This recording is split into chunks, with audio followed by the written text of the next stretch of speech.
A24 TV Online.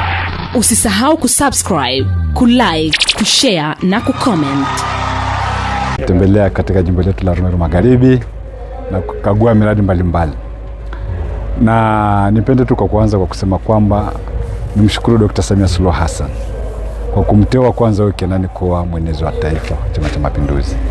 Lakini nimpongeze sana Dr. Samia Suluhu Hassan kwa kupata tuzo ya udaktari wa heshima kule Urusi, baada ya kuonyesha au kutambuliwa uwekezaji mkubwa au mageuzi makubwa katika elimu nchini Tanzania, na pia kutambua diplomasia ya kimataifa. Na hiyo ni tuzo nyingine alipata ya Umoja wa Nchi za Afrika, bingwa wa Umoja wa Nchi za Afrika wa afya ya mama na mtoto. Tuzo hiyo amepata kutokana na jinsi anavyowekeza katika afya ya mama na mtoto. Tukija kwa leo, nimpongeze sana Dr. Samia Suluhu Hassan kwa kutoa bilioni 5.57 kuhakikisha kwamba vituo vya afya 5 vimejengwa na kukamilika katika jimbo la Rumeru Magharibi. Moja kati ya vituo hivyo ni hiki ambacho kiongozi wetu mwenezi wa taifa leo ameenda kuzindua. Na hivyo vituo ni kuna kituo cha afya cha Olunyusambu, Mwandeti, Oloirien, kuna Songambele na Mateves. Na hivi vituo vinatoa huduma ya upasuaji wa dharura kwa kina mama wajawazito. Kwa hiyo nimpongeze kwa hilo. Lakini pia Dr. Samia Suluhu Hassan nimpongeze sana kwa sababu ya uwekezaji mkubwa katika sekta ya afya.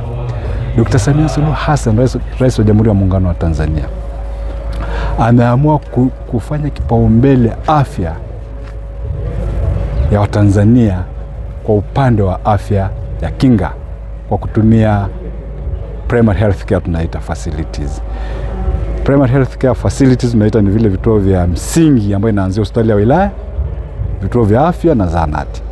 Tangu aingie madarakani amejenga hospitali za wilaya 119.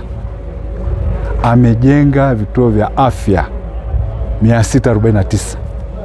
Akajenga zahanati katika nchi hii 2700. Lakini kama vile haitoshi, Dr. Samia Suluhu Hassan kupitia ule mradi wake wa Samia Suluhu Scholarship ameweza kupeleka kusomesha madaktari bingwa na bobezi katika nchi hii. Tusahau pia kwamba amesaidia kuhakikisha kwamba vifaa vinapatikana katika vituo vya kutolea huduma. Nitatoa mfano kidogo tu. Ukiangalia tulinganishe, ukiangalia Dr. Samia Suluhu Hassan tangu kuchukua nafasi ya kuwa rais wa nchi mwaka 2021, kuna vifaa vinaitwa MRI. 2021 zilikuwa 7. Sasa hivi navyoongea ziko 13. CT scan alikuta 13, sasa hivi ziko 45.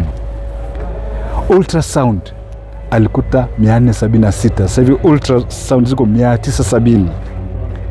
Cath lab na kipimo cha moyo alikuta kimoja, sasa tuna 4. Kuna inaitwa digital x-ray za kisasa kabisa, alikuta 147, sasa hivi tuna digital x-ray 491. Lakini kikubwa zaidi ni PET scan. PET scan ni mtambo mkubwa kusaidia kupima saratani. Amenunua moja ambayo ndio ya kisasa kabisa katika nchi hii. Lakini kwa nini tunamkumbuka Dr. Samia Suluhu Hassan? Ameleta manufaa makubwa katika nchi hii kwa wananchi. Kwa mfano, bima ya afya kwa wote. Bima ya afya kwa wote kuhakikisha kwamba kila Mtanzania anapata huduma bora ya afya. Lakini akatoa kipaumbele kwa makundi maalum: wazee, kina mama wajawazito, watoto chini ya miaka 5 na watu wenye ulemavu. Lakini kaenda mbele zaidi kwenye hii bima ya afya kuhakikisha kwamba yale magonjwa sugu, saratani, gonjwa wa moyo, gonjwa wa figo, gonjwa wa mifupa, inatibiwa bure kwa wale watu ambao hawana uwezo. Lakini kikubwa zaidi, hii bima ya afya kwa wote kwa Tanzania, Dr. Samia Suluhu Hassan ameanza kwa awamu. Awamu ya kwanza wametambuliwa wananchi maskini au wanatoka kwenye kaya maskini 270,000 na tayari bilioni 40 zimeshatoka. Huyu ndio Dr. Samia Suluhu Hassan ambaye ameamua kuwekeza kwa watu. Kwa hiyo leo kiongozi kuja hapa katika jimbo letu ni kujaribu kuelezea pia haya yote ambayo Dr. Samia Suluhu Hassan anafanyia Tanzania. Nasi jimbo la Rumeru Magharibi tunamshukuru kwa haya yote ambayo ameyafanya. Asante. A24 TV Online. Usisahau kusubscribe, kulike, kushare na kucomment.